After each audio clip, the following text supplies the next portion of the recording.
Oh, okay. Here, actually, welcome to Greta Livewire. We have a special guest tonight, Michael Steele. We just dragged him out of handing combs. And we've got Nelson and Debbie. We've got Michael Steele. How you doing? You're looking great. So, so you're in Indiana. Was that fun? It was. It was. How much were you on the road? Quite a bit. Like I was in Chicago before there, and we did. I'm doing roundtables around the country now with the base and with the state party leadership, and we're trying to get things geared up and keeping one eye on New York 20, keeping Virginia and New Jersey in front of us. So it's been a busy time. Well, it's starting. We have to fly Sunday night, and we fly Sunday night to Arizona. And I think Monday we fly to Texas, and Wednesday. I mean, we're on the road all the time. Yeah. I mean, what's your week like next week? Next week is actually a short week. I'm here Monday, Tuesday, Wednesday, then I'm off to Kazakhstan. For what? I'm part of a conference, giving a little thing with Harold Ford, talking about the state of America under the leadership of Barack Obama and the new direction America's going in, whether it's the right course or the wrong course, and all that. How long have you been gone? You know, it's funny. That's the insane part, right? Yes, 24 hours? That's it. 24 hours. When do you leave? When do you leave? I leave Wednesday. This is the kicker. I leave Wednesday night. Wednesday night. I don't get there till 1:30 a.m. Friday morning. Why? Because of the. So how do you get there? Like, where do you have to go? The heck if I know. All I know is some plane that lands in. Is it commercial, private, or military? No, it's commercial. It's commercial, and you wind up in Germany. And you got like a, you got I was feeling bad about our trip, but I don't. You got like an 8-hour holdover in Germany. You don't have 8 hours in Germany. It's close, Frankfurt, yeah. Frankfurt. Are you gonna you gotta get a hotel room? Oh no, I'm going to go shopping. What are you doing? Come on, man. In Germany? Get some wine. Get some wine. Yeah. I like that Moldova. I can do a bottle or three in 8 hours. No, but you don't understand. If you're going to Europe, you're leaving at night. That means you're going to arrive like early in the morning in Germany. No sleep, no sleep. And you're tall. You can't sleep in the chairs very well, right? Yeah. No, I do all right. I mean, I cuddle up like a bunny. Are you with Harold Ford the whole time? Two guys? No. Oh, man. No, we're going to have a video camera on this thing. No. Harold's getting there before me. We come back together, but he's getting there before all right, me. so your flip cam. You get there 1:30 in the morning Friday morning. So then what? Then I'm on the panel at 11. And then when do you leave? The next morning to come back. That's insane. I know, it is. Is this one of those things you agreed to like 6 months ago? Yeah, a long time ago. And you must have been like... Yeah, it looked good on paper. Yeah, I know. You've had one of those. It always looks good on paper. Did you agree to it, or did you agree to it? Very long. Oh, I agreed to it. I agreed to it. Yeah. No, I mean... It just looks good. And you're like, it's kind of cool. And you know, it's really nice because the Europeans are particularly interested in learning the American perspective on this new presidency and what it means. And but with the no sleep and the wine, you'll be slurring your words. They're going to think those Americans, they sure know how to party. That's true. Mr. Steele knows some good secrets on wine. He was telling me about Moldovan wine. Moldovan wine's very good wine. It's a very, very good wine. I love it. It's excellent. And their cognac is pretty sweet too. California wine, isn't it? No. Where is it from? No, it's Moldova, the country. Oh, Moldova. Oh, you're thinking yeah. And it's cheap. It's very inexpensive. Yeah, it's very inexpensive, yeah. And there are a couple of restaurants here in the area that sell it, which is really good. Well, anyway, I'm still hung up on the travel. Unmoved. She's clearly unmoved. No, the travel just gets me because we do so much travel. Well, you're on the road quite a bit, though. We are, but it's like, the time zones, it's just crazy. Well, is most of your travel now coming up domestic, or are you going to do any foreign? I mean, it's mostly domestic, but then you throw in a foreign one, and then you're right in the middle of it, right? And then you have no idea what you're doing. Where am I? Where am I?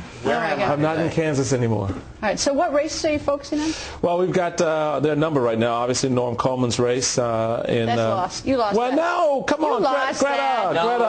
No. Come on, Al Franken won. I know. Well, Al Franken won that one. No, there's some. Greta, come on. You're a lawyer, right. and you know how this is.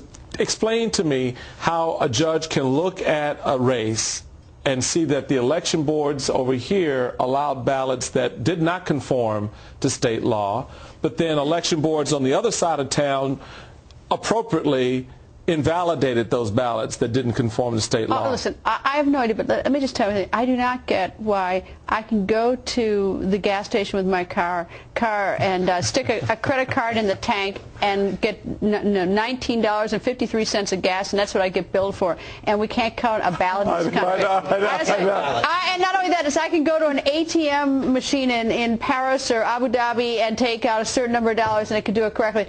But try to vote. Cast a vote. But figure out the voting. Because there's too many fingers in the pot that try to corrupt the process, and that's why you cannot cast a vote in this country without a headache. And my prediction is it gets worse before it gets better. I think it's humiliating in front of the world. Oh, it is. I think it's horribly humiliating that we're the last remaining superpower, and then during these elections, there's such a circus. Well, and the thing about it is, you further invalidate the process when you have third-party interest groups that are injected into the process that have clear agendas, whether they're from the right or the left. It doesn't matter. You strip down the integrity of the ballot, and then people then lose confidence in it. The system collapses under its own weight, and you're right. The rest of the world looks at it. Wait a minute, they're coming and they're sending, ballot inspecters to our country. Yeah, right. We'll have the UN inspectors here. Yeah, they're going to start sending. That's terrible when it's like some whole country that's just forming its government. The Somalia sends people don't check to police our. Yeah, look at you like that. Terrible. That's why landslides are great, because then we can just nobody can test them. Yeah. And you do, and it puts the pressure on the parties now to work more towards that end, because you don't want the close contest. But as we've seen in Minnesota with Coleman, as we've seen in New York 20, Tedesco and Murphy. Has it been resolved yet? Murphy's ahead right now. All the ballots, I think, will be counted by this weekend. But that's going to be a race that's going to be decided between 200 or fewer votes. What about Specter? He's got a little problem with. That's interesting. Well, no, Specter's being challenged from the Republican Party. Yeah, and Specter, you kind of expected that Pat Toomey would look at that race again. Challenged him fairly effectively in 2000. What's this? This is 9, so I guess that was 10, 6, 4. So I do my math. Did you see his comment saying that Rick Santorum was a two-term incumbent and he lost, but Toomey's more to the right of Santorum? Look, there's the jockeying, as you know, that takes place in these things where an incumbent is feeling the heat, particularly in this case from his right. He's got to deal with that, and of course the challenger has good footing when you consider the votes and the economics of where things are right now. You know what, though? I really admire a candidate who casts a vote with good conscience, and whether it's a vote I agree with or not, knowing that it is going to probably mean a grace at home. There's something there's something I admire about someone who's just going to say, look, I really believe this is right for the country. I agree with you. I think that ultimately is where our politicians need to be. The problem is between the special interest, the monies, the earmarks, all of those other things, all those little goodies that they get at the trough, they become blinded by the process, and they then become more interested in their jobs. And Greta, how many guys have you had, or gals you've had sitting in this chair and interviewing them, and you can see their whole life is defined by that one thing, by elective office. I mean, when you get to that point where elective office is defining your life, you need to get a life. All right, here's the question. Do you wear those really tight compression socks on these long flights? Sometimes. You should talk to your sister. Yeah, you should wear those. You should. The key thing, that's one, and the other is to get up and circulate. You don't want to embolism. You just want to circulate, particularly when you're my height. You want to circulate a little bit. So. Do you know that you have to end the show? Have you ever done that? Looks like the timing's terrible. Oh yeah, okay, there you go. All right, good. Here you go. You got a minute. That's a long time too. It's horrible. I got to end the show. What do you want me to do? Yeah, it's up to you. This is Livewire, and I'm hanging out with my gal Greta here, and she's about to take it to the reel and do her thing. Absolutely. And she's looking great tonight. I'm loving the colors. A minute is a long time in television, even when it's on the internet. You got 30 more. I got 30 more. Look, the key thing is don't go anywhere. Tune in to Greta Coming Up Live. You got a great guest lineup tonight? You got some lawyers on the show? Steve Moore is with us tonight. Steve Moore. Gingrich. Newt Gingrich. My boy Newt's with us. Folks, hang out with us. I'm looking at the clock. I've got 12. Isn't it long? It's a long time, folks. You still got more. I got more. There's more. There you go. Here, take it, Greta. It's all yours.